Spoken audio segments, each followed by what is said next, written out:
Hello, everyone. I'm Kadene Chambers, and welcome back to BTS Live.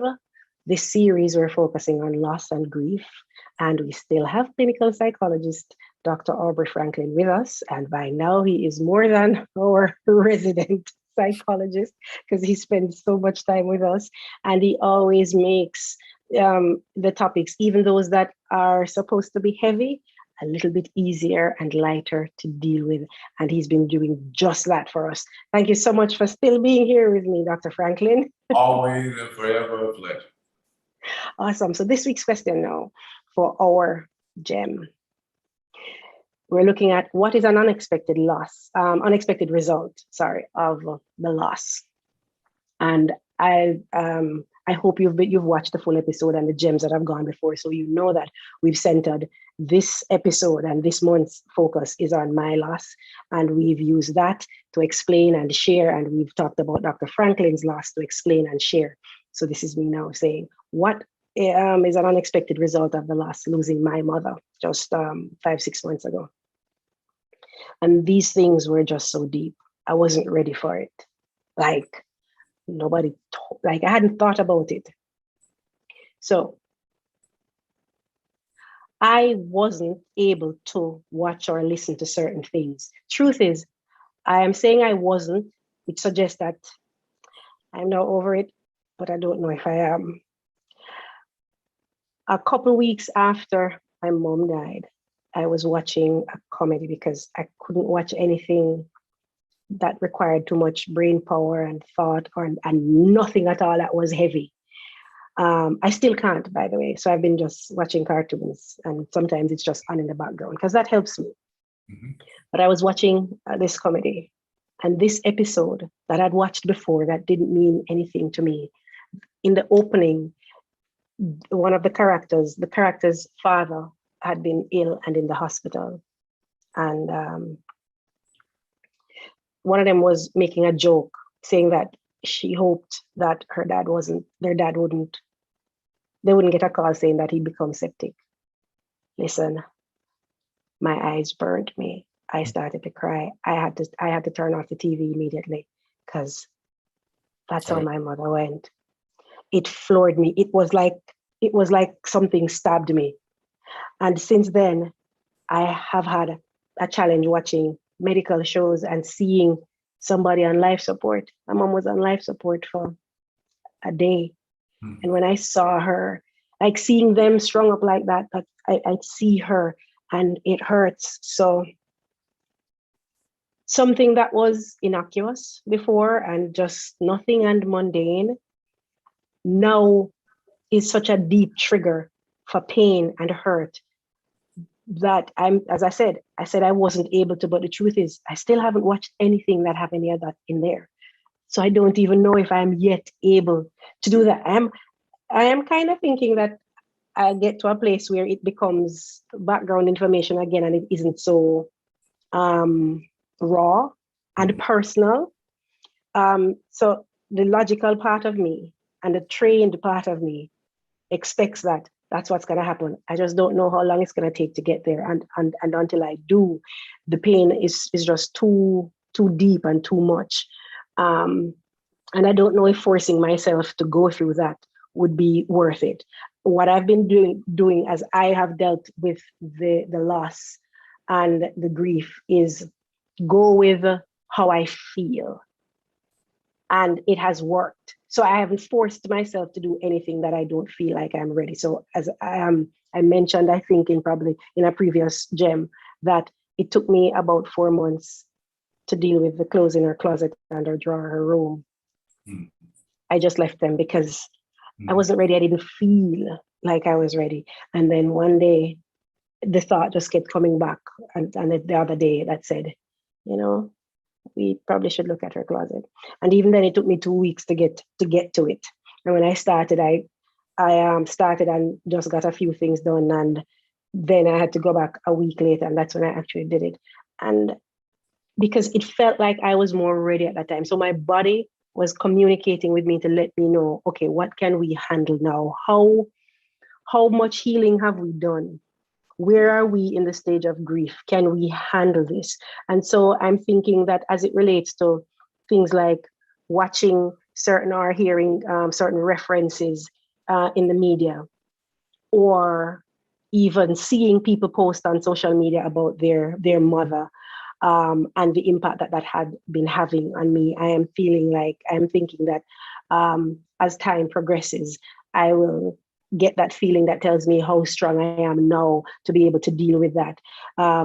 As it relates to getting like promotional emails and text messages talking about buying your mother this or that, which was, I had, prior to my loss, I'd never thought about people who've lost their loved ones dealing with promotional messages and emails at Christmas time and Valentine's and Mother's Day and Father's Day and Children's Day, like any other day.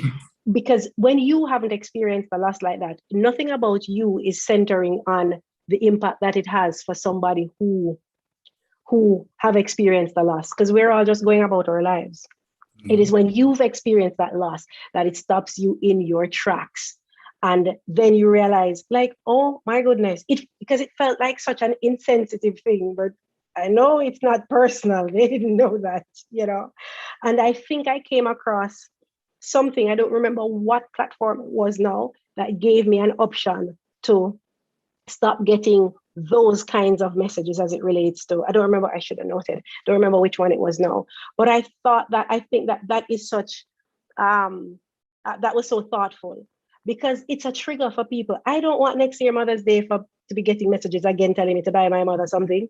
I don't know that next year, even though I've been making progress with the grieving and the healing, that next year I'm going to be okay at with getting those.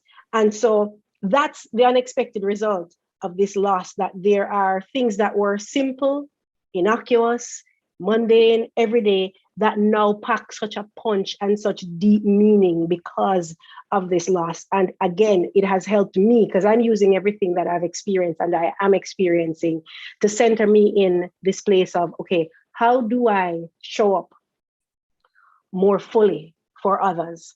How do I use this to help others? Which is why we have this series on loss and grief. It is like one of my purposes in life is to share information. There is no two ways about it.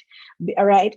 And I realize that in talking to my friends who have experienced losses as well, that we've experienced, there are so many similarities with some of the experiences that we've had, but none of us was prepared before. And I realized that is because nobody's talking about this, like truly talking. We're all so typically afraid, it seems, or uncomfortable to have the conversations. And so the truth is, it's only the people who have had the losses who are comfortable, and we've been fine having the conversation with each other. And then again, it is only when we are each ready and at that place where we can have the conversation that they do happen. But if I was hearing about these things beforehand, it feels like you would have been better prepared, which is why I'm using this time, this moment, this experience to help you out there who have experienced a loss or will experience a loss, or you want to offer to support to somebody who has experienced a loss. And because at the end of the day, this information will make our lives so much better as we go through the season of loss that seems to have been on steroid for the last 2 years. It just seems like it's so much more. I think we as a collective have been trying to find the new normal and how to deal with it and how to cope and what to do, like individually as a collective. Because, when we talk to each other, we're going, how are things? Like I find that we're so nervous, it seems, to ask people, how are your parents? How is this? It's like you're not sure if you want to ask that question because you don't know, like for real. When I call somebody, if we have business and you've missed the deadline or I can't reach you, these days, my thought is not to get upset and think the person is unprofessional. My thought immediately is, I hope the person is okay. Yeah. In this day and age, we're at this place where when you can't reach somebody, the thought is, I hope the person hasn't passed. I hope they're not in the hospital. because that is how much that's the trauma that we've been living through, dealing with the pandemic. People have been getting ill and dying, it seems, just all around us. So we don't take that for granted anymore. And so as a collective, we're trying to find our way, but individually, and we're not having enough of the conversations, which is why Dr. Franklin and I are here to kick this off this month. And then we have so many more conversations that are coming up, but I won't preempt those. I'm going to ask Dr. Franklin now to share with us what he has found to be an unexpected result of loss. And I'm gonna, I guess, spin it a different way, because I'm, you know, if we're going by time, I'm 13 years in. So, you know, but you know, I must tell you, I remember I had to think about how many years it's been. Like, you know, it's not like, well, you know, this is the 13th year. No, I have to calculate it, because I don't go by time. You come to a point when you don't go by time anymore, because you know that the person is with you. But one unexpected result is that at the time I probably wouldn't have described it this way, but it's new confidence. This idea of a new level of confidence that I never had before. If you tried to inject it in my system, I probably would reject it. But because of the experiences of the loss of a mother and a father, it created in me a new spirit of wanting to do things that I'd never done before, that I felt I was fearful of. I would say, to be honest with you, I don't have a lot of fears, but whatever the amount of fears there were, they were cut dramatically. Because that's the unexpected result, is that some of the fears that you've been holding on to for a while, what can happen when you gain a loved one, or a loved one passes into you, then you're at this level where why would it's almost like having two minds are in you now, because you're focused on, okay, let me look at the things that they did well, and let me try to adapt to that as well too. And that's how you build yourself up to this new level of confidence. So that was a very unexpected result. Not like I was thinking I wouldn't gain extra confidence, but it was almost like a skyrocket of extra confidence. Like under normal circumstances, it would have taken 20 years. It probably took 2 months or 4 months. You see what I mean? So the things started to go much faster when my parents were passed into me. No, not passed away, but passed into me. Thank you for that, because that has, and I'm happy for the spin that you put on it, because I don't want us to think that the only thing that we can see as a result of loss is something that is negative. And because my loss is so much more recent, I realize that, and I accept that I still have a ways to go, and there is so much more healing to experience. And so I am so happy for the perspective that you shared, and I'm looking forward to being fearless about everything and life in general as well. I can say that I feel more committed to my purpose and to be purpose driven since my mother's death. And part of that is looking at how she lived her life, you know, the legacy that she has left, and wanting to honor it. And so I am happy that this is how we are wrapping this month's look at loss and grief, where, as I said previously as well, it is not all about being heavy, and it's not all about the sadness and the feeling bereft. There are aspects to the process of to loss and to grief and going through the process that that is light and new life, new hope, and new joy again. And so there are positives to it as well. And I am so happy that this talk allowed those things to come in to the fore of the discussion as well, so that more persons can start thinking differently about the losses that they've experienced, or can share the information with somebody around them who is going through the grieving process, having experienced a loss. And because this is what we need to help some people to get further in the healing process. And I am just really, really happy that this is how we're wrapping this month's talk. And I can't tell you thank you enough for the wonderful energy that you take to our space, and the fact that you have made what would undoubtedly be a challenging conversation if we're not at the right space and looking at it from that healthier perspective. But you have made it one that is more focused on being light and positive, and how do we get to the other side and get better and be better.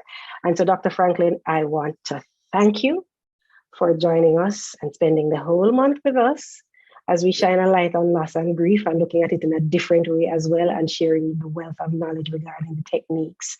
And as usual, I'm going to leave you with the last word. What do you have to say to us? Oh, yes. Well, thank you so much again. It's been a wonderful series throughout this time, speaking with you about it. And I must tell you, thank you for the flattery. You picked the right person to talk to. You definitely picked the right person to talk to. I did. I mean, and it just, once again, is a testament to what we're talking about. And I mean, if somebody was to say, hey, you're doing a great job with the situation and the challenges of losing a loved one, I want to tell you, well, I've been working hard at it. You know, this is you have to work at it. It will not fall out of the sky. You have to, like I said earlier, you have to absorb the person into you. They're gonna do the most part, but because it's already in you. But what you have to do is psychologically invite them into your mind space. And when that happens, then you're more than yourself. You're everybody that came. You're everybody that came before you. I'll say that because that's very powerful for me. Yes, it is. It is. Me too. You are everybody that came before you. You know, so what a great baton you hold now.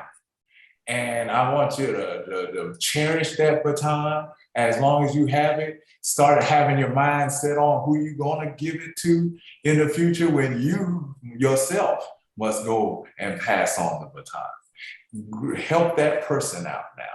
That person is your task. That person is your duty. Like in my life, my children are my duty. And because I, as a child, had wonderful parents myself, and when they absorbed into me, I'm now grooming them the best way possible. So I think it's just an amazing thing. I know it sounds weird, but it's an amazing thing to have your loved ones come into you.